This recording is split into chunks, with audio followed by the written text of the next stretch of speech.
안녕하세요. 뉴스반장입니다.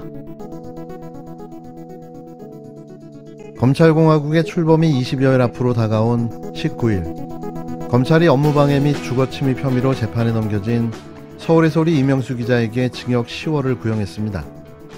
사실 이 정도 수준의 범죄는 벌금형에 처하는 게 일반적인데요. 이런 상식을 깨고 징역 10월의 실형을 구형했습니다.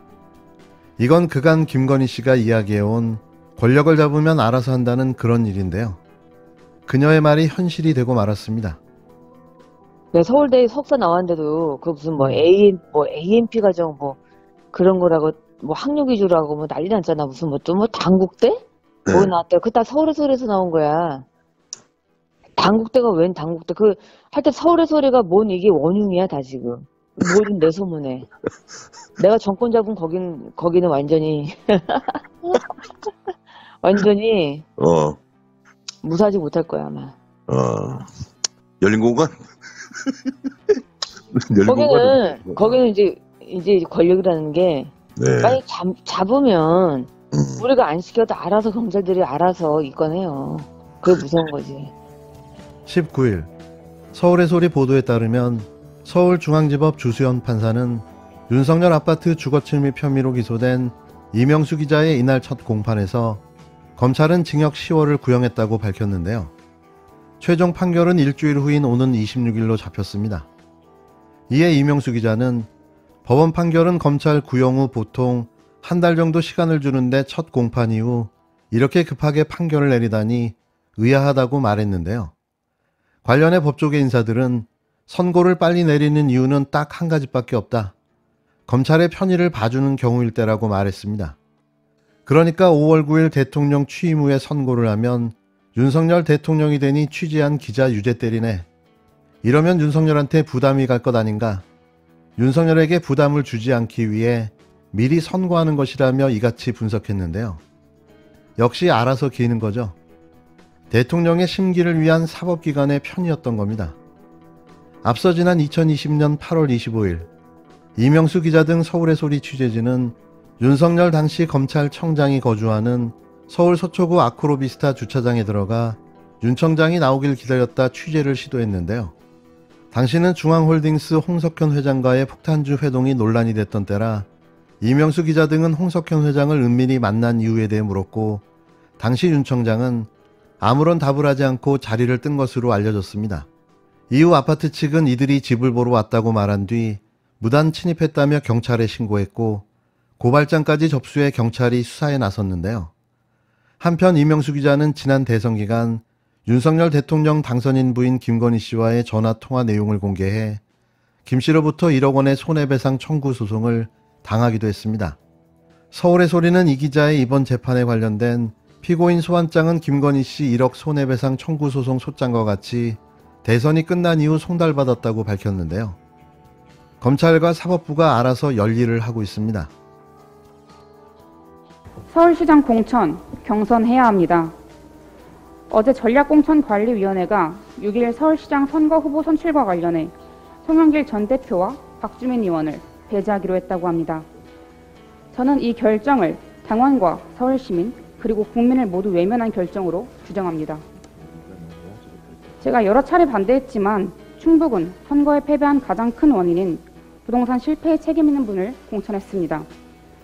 그런데 서울에서는 대선 때 누구보다 헌신했지만 선거 결과에 총괄적인 책임을 지고 물러났던 전 당대표를 탈락시키겠다고 합니다. 이게 무슨 고무줄 잣대입니까? 저는 부동산 실패에 책임이 있는 분, 선거 패배에 책임을 지고 물러난 분은 스스로 판단해서 나서지 말 것을 요청했습니다. 이것이 반성과 쇄신을 약속한 민주당의 길이라고 보았습니다. 하지만 제 의견이 무조건 맞다고 생각하지는 않습니다. 저와 다른 의견을 가진 분들도 많았습니다. 민주주의 정당에서 다양한 의견이 나오는 것은 당연한 일입니다. 다만 이렇게 의견이 엇갈릴 때는 소수의 지도부가 판단하는 것이 아니라 당원과 시민의 집단 지성으로 결정하는 것이 민주정당이 선택할 가장 적절한 의사결정 방식이라 배웠습니다.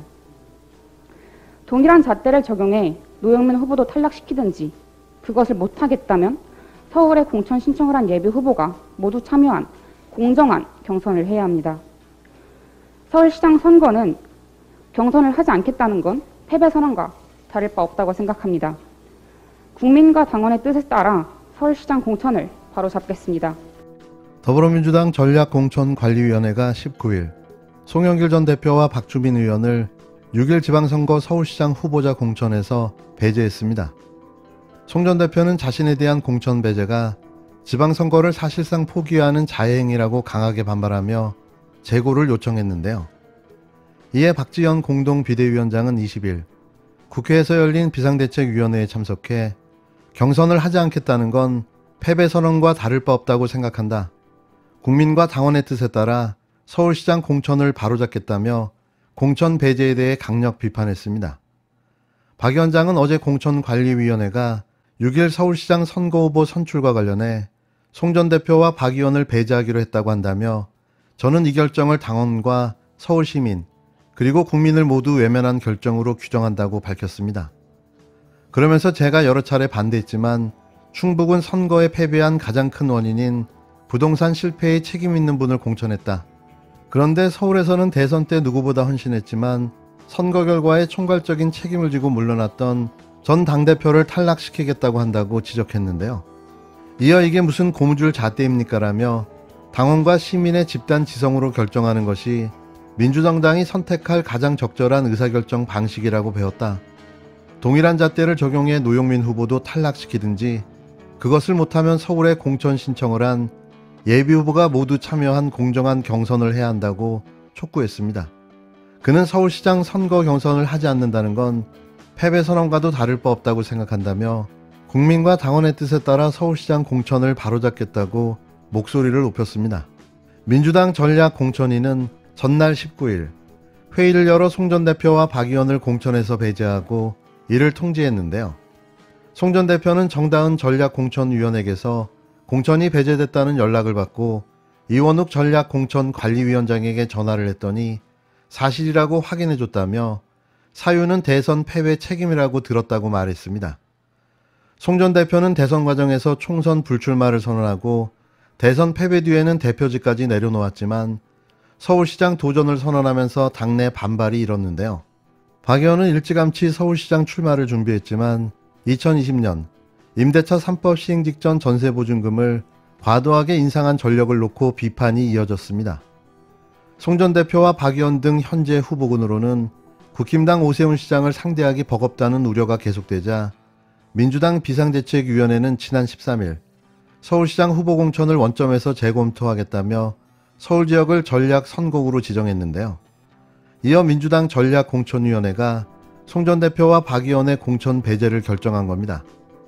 현재 서울시장 후보 지지율 1, 2위를 다투는 두 사람을 공천 배제하는 황당한 일을 벌인 건데요. 대안은 있을까요? 민주당 비대위는 20일 서울시장 후보 전략 공천 문제를 놓고 후속 논의를 이어갈 예정입니다. 비대위 관계자는 이날 오늘 회의에서는 송 전 대표 등 공천 배제 논의가 되지 않았고 박영선 전 장관의 서울시장 선거 전 참여를 위한 방안이 논의됐다며 전략공천관리위 결정이 확정되려면 비대위 최종 승인이 절차상 필요하다고 말했는데요. 왜 자꾸 이낙연 전 의원의 실루엣이 어른거리는 걸까요? 왜 자꾸 박영선 장관의 갑툭튀가 이상하게 느껴지는 걸까요? 이게 다 우연일까요? 전 자꾸 이상한 헛것들이 보입니다. 이 엄중한 상황에 자꾸 엄중하니 말입니다. 송영길 당대표가 대선에 책임을 지고 출마를 못한다는 논리는 네. 바로 이재명 후보의 대선 패배 책임으로 연결될 수밖에 없고 네. 사실상 이재명 후보의 정치 복귀를 반대하는 선제 타격의 의미가 있다고 생각합니다. 제 아들, 딸도 그래요. 아빠 때문에 나도 민주당에 당비를 내고 있는 당원인데 잘 이해가 안 된다. 당을 탈당하고 싶다. 머리에 새망치까지 테러를 당하면서까지 고생하고 열심히 뛰었는데 왜 아빠를 이렇게 집단 린치를 하는가 이해가 안 된다. 전략공천 심사위원회에서는 그런 논의를 할 수는 있습니다. 그러니까 그 전략공천 심사위원회가 논의할 수 있는 기구인 것은 맞습니다. 그러나 전략공천 심사위원회는 비대위원회에, 그러니까 그 평상시 같으면 최고위원회죠. 비대위원회의 전략공천 권한을 위임받아서 심사하는 기구입니다. 그래서 우리 당규는 전략공천 심사위원회가 결정 사항이나 또 심사 자료에 대해서 철저한 이 비밀을 엄수하도록 의무를 부여하고 있고, 심사 결과는 당 대표, 즉 지금은 공동 비대위원장에게만 보고하도록 되어 있습니다. 그런데 어제 심사 결과가 언론에 유출된 것에 대해서는 대단히 유감스럽게 생각합니다.